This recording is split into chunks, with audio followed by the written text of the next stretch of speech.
ബി.ജെ.പിക്ക് എത്തിപ്പിടിക്കാൻ പറ്റാത്തത്ര ഉയരത്തിലാണ് ദക്ഷിണേന്ത്യൻ സംസ്ഥാനങ്ങളൊക്കെയും.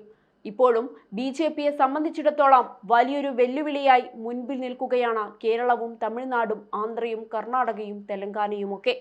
കാര്യമായ സ്വാധീനമുണ്ടായിരുന്ന കർണാടകയിൽ പോലും നേട്ടമുണ്ടാക്കാൻ അവർക്ക് കഴിയുമോ എന്ന കാര്യം ഇപ്പോഴും സംശയത്തിലാണ്. രാമക്ഷേത്ര ഉദ്ഘാടനം വടക്കേ ഇന്ത്യയിൽ ബി.ജെ.പി അനുകൂല തരംഗമുണ്ടാക്കുമെന്ന് പ്രതീക്ഷിക്കുന്നുവെങ്കിലും തെക്കേ ഇന്ത്യയിൽ എന്ത് തരത്തിലുള്ള തന്ത്രമാണ് അവതരിപ്പിക്കേണ്ടത് എന്ന ആശയക്കുഴപ്പത്തിലാണ് ബി.ജെ.പി ഇന്ന്.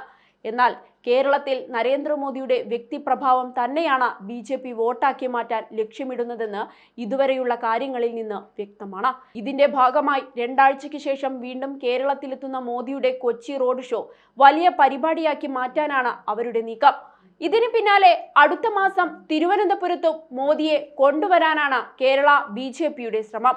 കൊച്ചിയിൽ നടന്ന യുവാക്കളുമായുള്ള സംവാദ പരിപാടി, തൃശൂരിൽ നടന്ന വനിതാ സംഗമം എന്നിവയ്ക്ക് ശേഷം ഒരിക്കൽ കൂടി കൊച്ചിയിലേക്ക് എത്തുകയാണ് നരേന്ദ്രമോദി. 2019 തെരഞ്ഞെടുപ്പ് വിജയത്തിന് ശേഷം മോദി ആദ്യം വന്നത് ഗുരുവായൂർ ക്ഷേത്രത്തിലേക്കായിരുന്നു. ഇത്തവണ തെരഞ്ഞെടുപ്പിന് മുൻപ് ഗുരുവായൂരിൽ സുരേഷ് ഗോപിയുടെ മകളുടെ വിവാഹത്തിനായി മോദി എത്തും. തൃശൂർ പിടിക്കാൻ ബി.ജെ.പി ഇറക്കിയ സുരേഷ് ഗോപിയുടെ മകളുടെ വിവാഹത്തിന് മോദി എത്തുന്നത് ഒന്നിലധികം ലക്ഷ്യങ്ങൾ മുന്നിൽ കണ്ടാണെന്ന് നിസ്സംശയം പറയാം. വനിതാ സംഗമത്തിൽ കണ്ട വമ്പിച്ച ആൾക്കൂട്ടം മോദിയുടെ ജനപ്രീതിയുടെ ആഴം വെളിവാക്കുന്നതാണ്. ഈ തിരിച്ചറിവിലാണ് ലോക്സഭാ തെരഞ്ഞെടുപ്പിൽ കേരളത്തിലെ ശാപം തീർക്കാൻ വീണ്ടും പ്രധാനമന്ത്രിയെ രംഗത്തിറക്കാൻ ശ്രമിക്കുന്നത്. കേരളത്തിലുടനീളമുള്ള മണ്ഡലങ്ങൾ ശ്രദ്ധ കേന്ദ്രീകരിക്കുന്നതിന് പകരം ജയപ്രതീക്ഷ വെച്ച് പുലർത്തുന്ന തൃശൂർ, തിരുവനന്തപുരം മണ്ഡലങ്ങൾക്ക് തന്നെ മുഖ്യ പരിഗണന നൽകാനാവും പാർട്ടിയുടെ ശ്രമം. അതുകൊണ്ട് തന്നെയാണ് സുരേഷ് ഗോപിയുടെ മകളുടെ വിവാഹത്തിന് മോദി എത്തുന്നതും. കൂടാതെ രണ്ടാമത്തെ ലക്ഷ്യമായി ക്രിസ്ത്യൻ വിഭാഗങ്ങളുടെ പിന്തുണ ബി.ജെ.പി ഉറപ്പാക്കുന്നുണ്ട്. അത് മുഖ്യമായും പ്രധാനമന്ത്രിയുടെ അജണ്ടയിലുള്ള വിഷയമാണ്.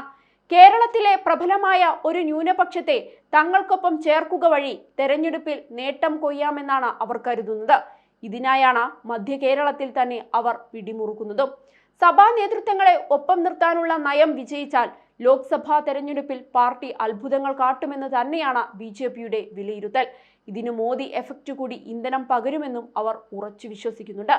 ഏതായാലും ലോക്സഭാ തെരഞ്ഞെടുപ്പിൽ ബി.ജെ.പി ഇത്തവണ കേരളത്തിൽ വിജയം ലക്ഷ്യമിടുന്ന 2 സീറ്റുകളാണ് തിരുവനന്തപുരവും തൃശൂരും.